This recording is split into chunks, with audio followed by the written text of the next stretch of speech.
Hey, what's up everyone? I am Torvolduruz, and today I'm bringing you a T1 Dark Abyssal running Kestrel for brand new players to get into the Abyss.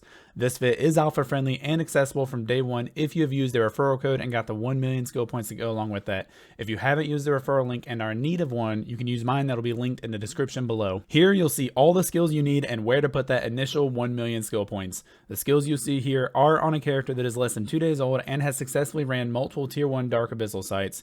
This is what I recommend you do with your skill points to be able to start doing tier 1 Dark Abyssals as early as possible. This will give you a good starting point to be able to solo frigate sites and serve as a foundation for being able to upgrade the Hawks later on or move up to running cruisers. Frigate sites can be done with up to 3 people, but this setup will allow you to do solo and reap the triple loot all for yourself. Here's the fit. Nice, cheap, and alpha friendly. I will have the fit in the description below as well as the Eve workbench link. While you won't be able to afford this right out of the tutorial, with a little bit of effort you can get this from completing the tutorial, which I highly recommend you do as a new player and running missions. This fit is capable of doing T1 by itself, and you can find a friend or two you can run T2 Dark Abyssals. Something I want to hit on here is the importance of using faction missiles over standard T1. Faction missiles are more expensive, but they're well worth it due to the extra damage they do over T1. Now to get started, you need to have 3 of the filament you intend to use and be in a fleet, even if you're going in solo. To form a fleet with yourself, right click on your name or in the capacitor area, go to pilot and select form fleet. This will allow you to enter the site by yourself or with 2 friends. After you've done that, activate the filament and then click on the abyssal trace that pops up and select activate gate. This will take you into the instance dead space. Once you're inside, you'll notice a 20-minute timer at the top left corner of your screen. Once that timer hits 0, your ship and pod will explode. The room you're in is a 150-kilometer sphere with a red netting that indicates the border. If you go beyond that, you'll take increasing damage the further you go out into the abyss. The abyssal rooms will have a gate somewhere near the center along with a loot cache. To open the gate, you'll need to kill all the NPCs in the room. Along with NPCs, there will be various obstacles such as effect clouds, which are different from the actual weather of the site determined by the filament, as well as towers that have effects if you're within range. These towers and clouds can either be good or bad depending what you're flying and what NPCs you're up against. The room I've showcased here is one of the most infamous, the Tyrannos, an extremely tough to handle battleship that kills a lot of players. The idea behind this Kestrel is simple. The tank is to not take damage. In the dark weather, your speed is increased and the range of turrets are decreased, making it harder for turret ships such as Tyrannos to hit you. All you have to do when you first enter is fly at her at an angle and get a very close orbit while continually applying damage as soon as you're able to. Once you're up close and orbiting, you don't have to worry about her hitting you, and it'll be a waiting game for her to die. T1s are the easiest abyssal site, so Tyrannos will be alone. In higher tiers, she is accompanied by different variations of cruisers that can slow you down or drain your cap, so as you'll climb, you'll need to learn which targets to prioritize while mitigating damage as much as possible. For this tier, all you have to worry about is this one battleship. In these sites, you'll not only see the main cache, but you also see the extraction nodes in various locations in each room. The bulk of your income from the Abyss will come from caches near the gate. However, the subnodes scattered throughout the site can contain small bits of Triglavian material which can add to your overall income from each site. It is a good practice to try and get the extra loot nodes, but don't worry about them if going after them adds time to your overall completion, or if going after them gives you a chance to die. For example, if you're mitigating damage from battleships and flying a direct path away from that battleship to get the extraction node. The main loot will be 3 times that of the normal loot, but the extra nodes are the same amount in frigate and cruiser sites.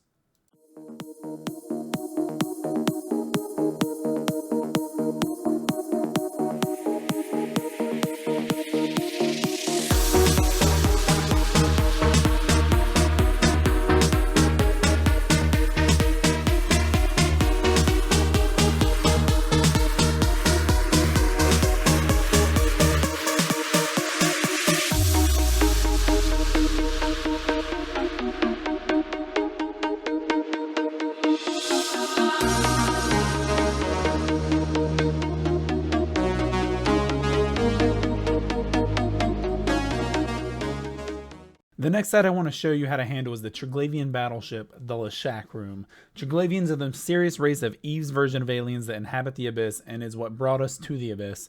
The Triglavian ships are armored, but their weapon system is unique unlike any other in Eve. The Triglavian weapons spool up in damage after every cycle, making them the highest DPS ships in their class if they're able to spool up to maximum damage. To break the spool up of damage, you either have to get out of range of the weapons or destroy the NPC.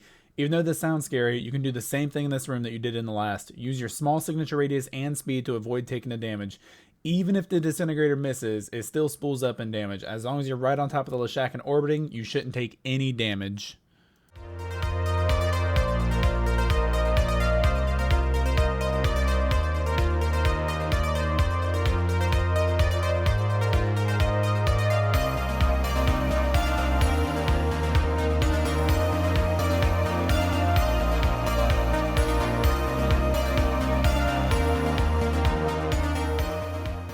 Next up are the Triglavian Frigates, the Damavix. This room is actually tougher than the Battleship room because the Damavix can actually apply to you.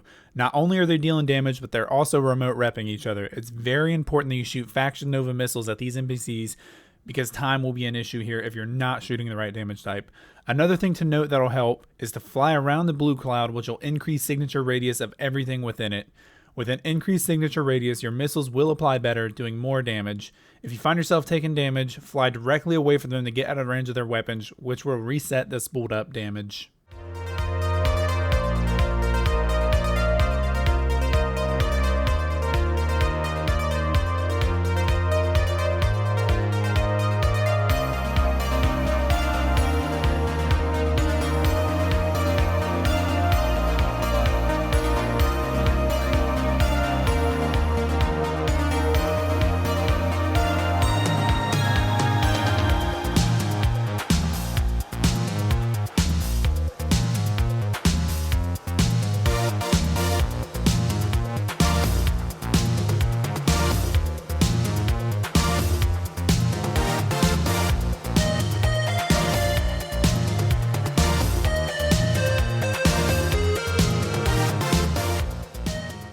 Room here is a nice easy one that has a trick you can use to get it done quicker. In the Abyss, you'll encounter deviant automator suppressors, which deal damage to missiles and drones that are within range. Medium suppressors have higher range but less damage, and small suppressors have lower range but more damage. These will have a huge effect depending on what you're flying. If your ship relies on missiles or drones, avoid these towers. These towers will destroy your missiles and drones as well as enemy NPC drones. This is where you can use it to your advantage. In this room, we're up against a bunch of NPC drones that take damage from the suppressor. You can lure them to it and use the suppressor to kill them. If you're in a turret ship, you can speed the process up. But missiles in range of the tower, especially light missiles, get destroyed pretty quickly. Use this tactic to help speed up your Abyssal runs. That's everything you need to know for the Kestrel. Hopefully this video has helped you and will encourage you to get into the Abyss.